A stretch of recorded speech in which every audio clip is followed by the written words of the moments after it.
Good afternoon, everyone.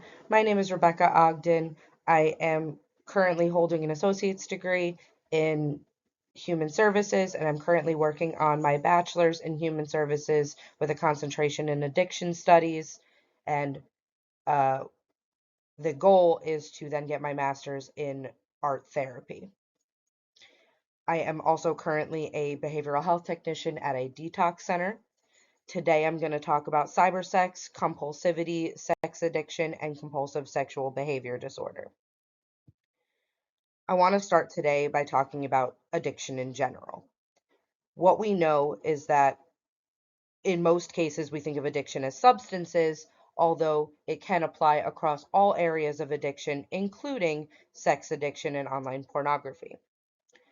Addiction induces cravings. It uh, allows for unsuccessful attempts to reduce behavior, narrowing of interests, neglect of other areas of their life, persisting intake despite awareness of damaging psychological effects. We build up a tolerance, and then there's the withdrawal symptoms. What we know about addiction is that it activates the reward or motivation center of the brain and alters the dopamine system of the brain. The initial rush of dopamine when activating the reward center, and then over time, the body produces less dopamine. What that does for an addict is that it requires higher levels of substances in order to achieve the same dopamine rush that the initial dose would take. And again, that applies to all areas of addiction, not just substances. Unfortunately, sex addiction or compulsivity or cybersex is considered a behavioral addiction. There is no DSM entry for this, but it is classified as a mental health disorder by the World Health Organization.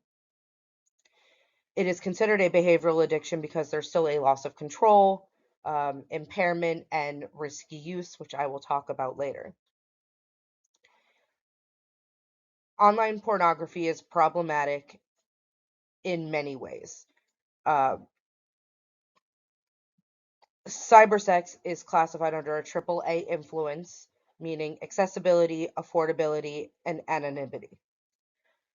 It is accessible because we all have a phone in our pocket. We all have internet at our fingertips, meaning we can access anything at any time. It is affordable because, for the most part, it's all free, and it is anonymous. You don't have to show your face, say your name, anything like that. You could just open up a browser, look at what you want to look at, and close the browser, and no one will ever know. One of the categories that falls under sex addiction is hypersexual disorder, which includes excessive masturbation, pornography use, phone sex, excessive sexual behavior with consenting adults, hopefully, chat rooms, hookup apps, and it coincides with internet addiction, again, because we have the internet at our fingertips right in our pockets at all times. This can lead to financial issues, legal issues, occupational issues, relationship issues, and personal issues. It is estimated that 3 to 6% of Americans struggle with compulsive sexual behavior. Just like every other addiction, porn addiction creates withdrawal symptoms. It can create a loss of sex drive with a partner. It can induce cravings, anxiety, mood swings, insomnia, frustration, and sexual aggression. Pornography is causing a problem, not just personal issues, but in relationship issues. Um, People use porn, sorry, a person's sex life can become less satisfying. It can cause relationship issues in the fact that it makes a person less satisfied with their partner. Many people engage in online relationships to fill a void being left by parts of their relationship that they're unsatisfied with. They use it as a form of escapism, especially in chat rooms or dating apps, because they can be anybody they want to be and live out these sexual fantasies with an anonymous partner. A person engages in risky behavior to view porn, like watching it at school or work or in other inappropriate locations. It can cause a person to ignore their other responsibilities, just like other addictions, uh, where you need to increase the amounts or the strength of a substance. People view more progressively more extreme pornography in order to get the same release that less extreme viewing once offered. People often feel frustrated or ashamed after viewing, but still continue to do so, and they want to stop but can't. Although, for the most part, it is free, people still spend large sums of money if they're going to uh, like webcams, or they're involved in intimate online relationships, and they're doing so at the expense of daily or family necessities. And unfortunately, a lot of people use it to cope with sadness, anxiety, insomnia, depression, loneliness, or to deal with other mental health issues. Oftentimes, for men, this is pornography is their first sexual experience, and it can cause abnormally low sex desire outside of pornography and can cause erectile dysfunction. For couples, um, for men, it can induce lower sexual desire with their partner, but for women, it can actually increase the sexual desire with their partner, um, because it induces a little bit more intimacy. But unfortunately, it still causes a lot of marital issues because if it is one-sided, usually it means the partner is hiding their internet pornography usage or cybersex usage from their partner. They're living a double life. They're not being honest about it. They're putting their families in jeopardy. So it can cause a lot of marital issues. During the pandemic, these the viewing of pornography increased tremendously. So during in 2013, there was a study found that the top websites, uh, being Xvideos, Pornhub, and websites like that, had an average of 2.5 million people visiting every 60 seconds. Pornhub especially released 90 billion videos were viewed daily, which meant 64 million visitors daily. Surprisingly, 20% was women and 80% was men. During the pandemic, that number jumped up to 26% of women were now watching pornography daily.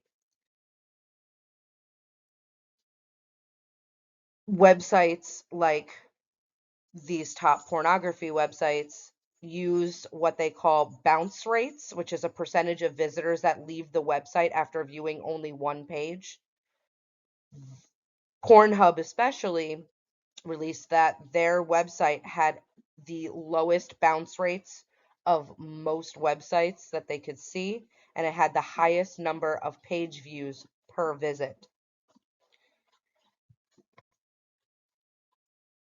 So when should we consider it a problem?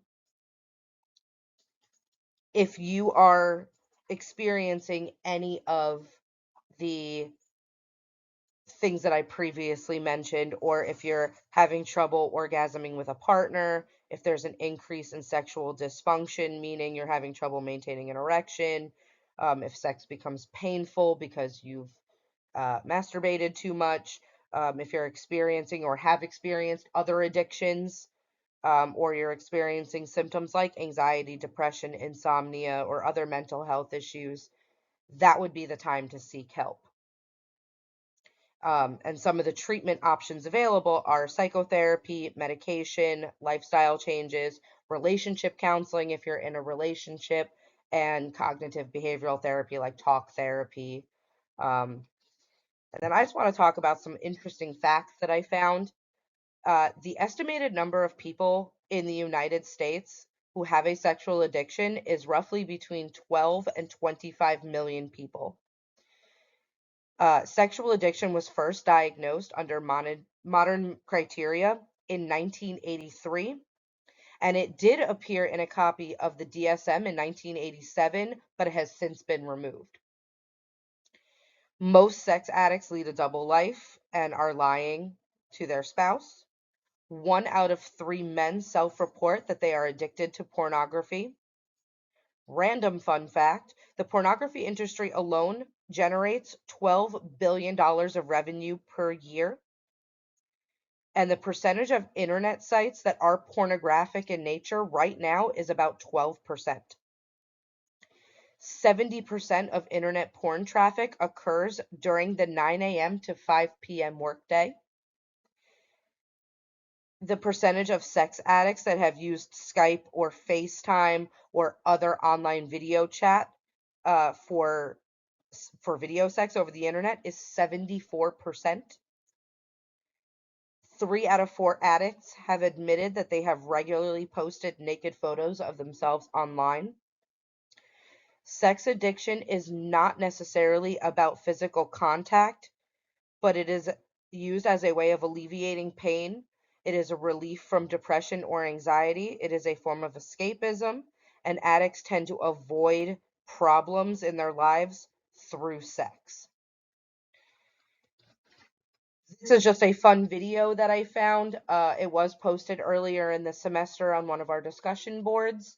It just really talks about how addiction affects the brain, and especially sex addiction affects the brain. It is really worth taking a watch if you have some time. It's about 12 minutes long. Anyway, that was what I had to say about that, and I hope you all have a great day.